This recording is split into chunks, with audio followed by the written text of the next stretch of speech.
Tamil Nadu ID விடுதி உரிமையாளர்கள் சங்கம் தமிழ்நாடு முழுவதும் 20,000க்கும் மேற்பட்ட விடுதிகள், அதில் தங்கக்கூடிய 20 லட்சத்துக்கும் மேற்பட்ட மாணவ மாணவியர் பணிபுரியும் ஆடவர் மகளிருக்காக ஒரு சேவையை செய்து கொண்டு வருகிறோம். 2014ஆம் ஆண்டு வரையறுக்கப்பட்ட விடுதிகளுக்கான சட்டத்தில் இருந்த சிக்கல்களை களைந்து ஒரு 12 வருடங்களாக 10 வருடங்களாக போராடி கடந்த 2025ஆம் ஆண்டு மே மாதம் 29ஆம் தேதி இதற்கு முன்னாடி இருந்த அரசாங்கத்தால் எளிமை ஆளுமை சிம்பிள் கவ் என்ற ஒரு திட்டம் வருவதற்கு நாங்கள் போராடி பெற்றோம். எங்கள் சங்கம் போராடி பெற்றது. தமிழ்நாடு ஐடி விடுதி நல சங்கம் போராடி அந்த சிக்கல்களை எல்லாம் முதலமைச்சர், அமைச்சர் பெருமக்கள், மூத்த ஐஏஎஸ் அதிகாரிகளிடம் 10 ஆண்டுகளாக போராடி போராடி போராடி அந்த சிம்பிள் கவ் எளிமை ஆளுமை என்ற திட்டத்தை நாங்கள் பெற்றோம். அந்த எளிமை ஆளுமை என்ற திட்டம் வந்த பிறகு நாங்கள் இந்த உரிமங்களை பெறுவதற்கு சுகாதார சான்றிதழ், கட்டிட உரிமை, தீயணைப்புத்துறை சான்று, உணவு தர சான்று போன்றவற்றை நாங்கள் இணையம் வழியாகவே பெறுவதற்கான வழியை சிம்பிள் கவ் என்ற சட்டம் பெற்றுக் கொடுத்தது எங்களுக்கு.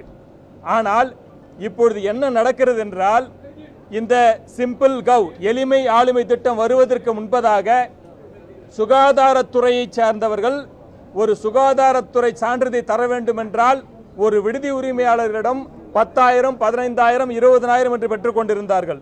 இந்த எளிமை ஆளுமை திட்டம் வந்த பிறகு நாங்கள் இணையத்தில் ரூபாய் 500 செலுத்தினால் நாங்கள் சுகாதார சான்றிதழை பெற்றுக்கொள்கிறோம். இது இப்படி இருக்க, இன்றைக்கு பப்ளிக் பில்டிங் லைசன்ஸ் எனப்படக்கூடிய பொது கட்டிடத்துக்கான உரிமம் பெறுவதற்கு இப்பொழுது ஒரு இன்ஜினியர் எம்பேனல்டு இன்ஜினியர் குழுவை உருவாக்கி இருக்கிறார்கள். இந்த எம்பேனல்டு இன்ஜினியர் குழு என்பது ஒரு பப்ளிக் பில்டிங், அந்த பொது கட்டிடம் என்ற சான்றிதழை தருவதற்கு ஒரு வரைமுறை இல்லாமல் அவர்கள் விருப்பத்திற்கு ஏற்ப ஒரு கட்டிடத்திற்கு 15,000 வேண்டும், 20,000 வேண்டும் என்று கேட்கிறார்கள்.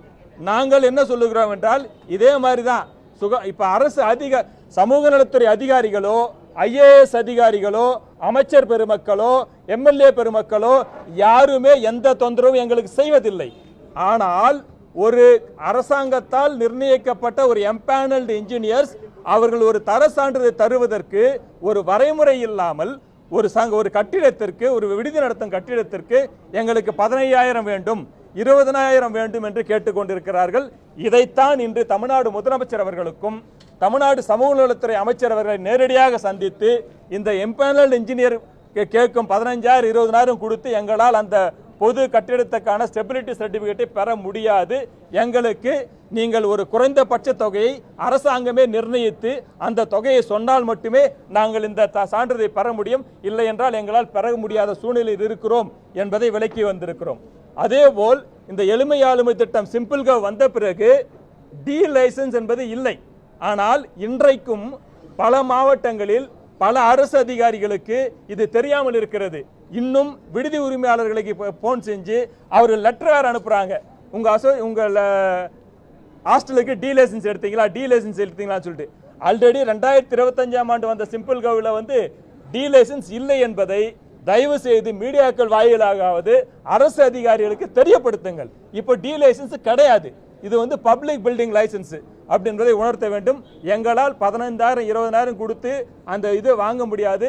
அரசாங்கம் எம்பேனல்டு இன்ஜினியர்ஸிடம் 1,500, 2,000 கொடுத்தால் மட்டும்தான் நாங்கள் அந்த ஸ்டெபிலிட்டி சர்டிஃபிகேட் வாங்க முடியும். இல்லைனா எப்படி கோழி வனப்படம் இருபாலர் தங்கும் விடுதிகள், ஆணும் பெண்ணும் முகம் தெரியாத ஆணும் பெண்ணும் தங்குகின்ற விடுதிகள், நயா பைசா எந்த சட்டத்திட்டத்துக்கும் கட்டுப்படாமல் எந்த லைசன்ஸும் வாங்காம அவங்க இஷ்டத்துக்கு நடத்துறாங்களோ அந்த மாதிரி நிலைமையை எங்களை கொண்டு போய் விடக்கூடாது. நாங்கள் அரசாங்கத்துக்கு உட்பட்டு, சட்டத்துக்கு உட்பட்டு எங்கள் தொழிலை செய்ய வேண்டும் என்று இருக்கிறோம். அதனால் தயவு செய்து இந்த எம்பேனல்டு இன்ஜினியர்ஸை குறைந்தபட்ச தொகையை அரசாங்கம் நிர்ணயிக்க வேண்டும் என்று கோரிக்கை விடுக்கிறோம்.